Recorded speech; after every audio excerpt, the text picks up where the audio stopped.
Bem, meus amigos, voltamos aqui a mais um encontro e dessa vez nós vamos falar sobre a dispneia. Dispneia na criança, ou na linguagem comum,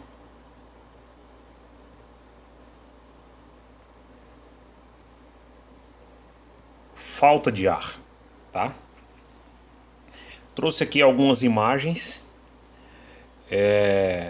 de características dessa falta de ar na criança. As imagens são um pouco fortes, eu reconheço.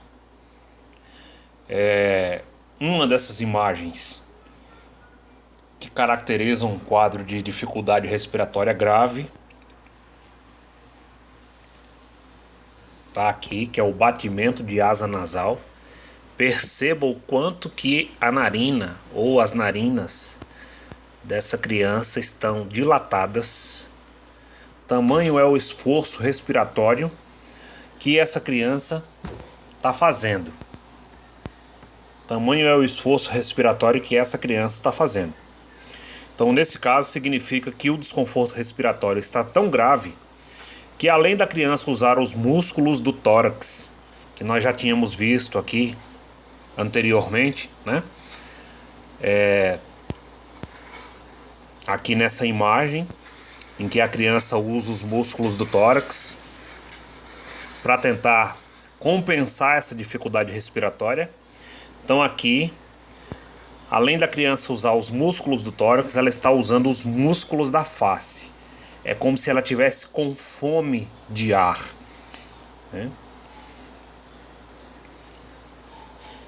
Aqui uma outra situação, ó.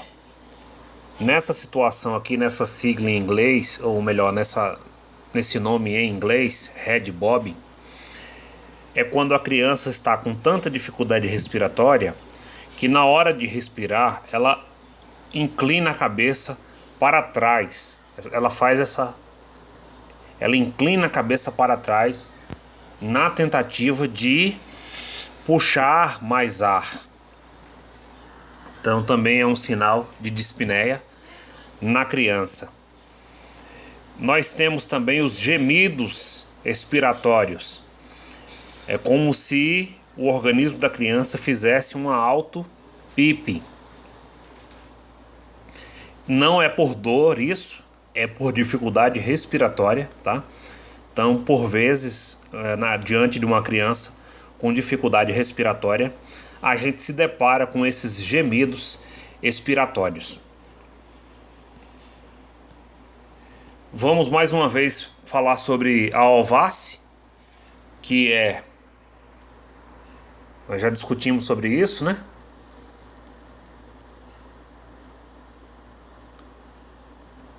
A obstrução de vias aéreas por corpo estranho. Ela pode ser extrínseca, causada por alimento ou objeto.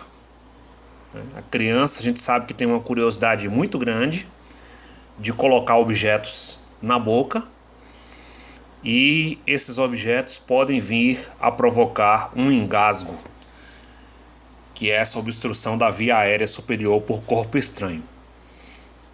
Então pode ser por causas extrínsecas nesse caso, de alimento ou objeto. E pode ser por causa intrínseca, queda da língua. Por exemplo, a criança convulsiona e depois a criança fica letárgica, fica meio que torporosa, né? Então pode haver essa queda da língua, causando a obstrução da via aérea superior, e pode ser numa reação alérgica, né, na anafilaxia, por edema de glote. Aqui uma imagem de uma criança brincando, né? Tá brincando aqui normalmente com seus brinquedinhos. De repente aqui ela engole um desses brinquedos, uma dessas partes desse brinquedo, e aqui a gente se depara com a criança com as mãos no pescoço. É o sinal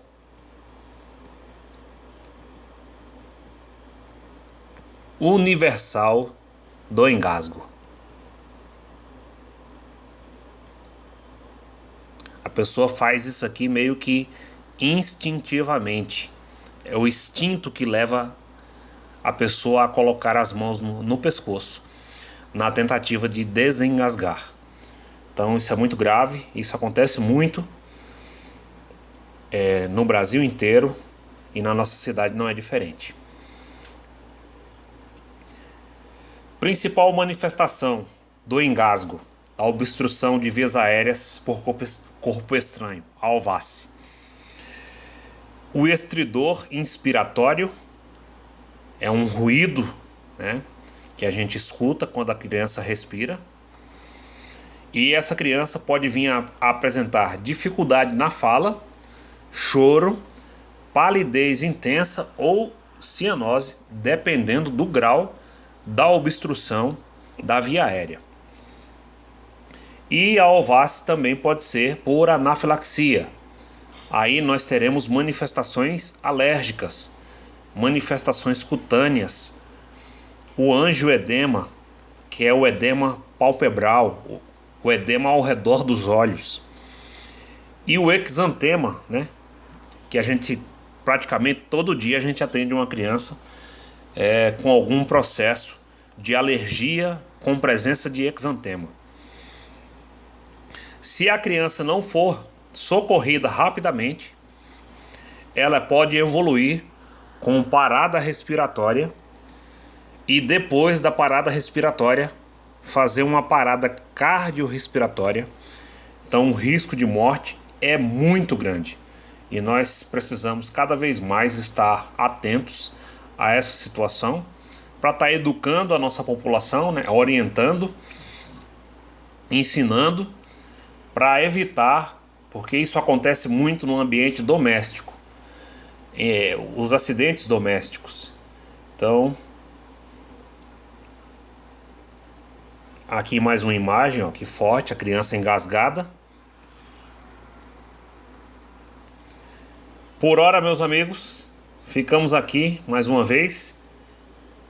Depois voltaremos com mais conteúdos na nossa revisão de emergências pediátricas, a nossa revisão de urgência e emergência. Forte abraço a todos, fiquem com Deus.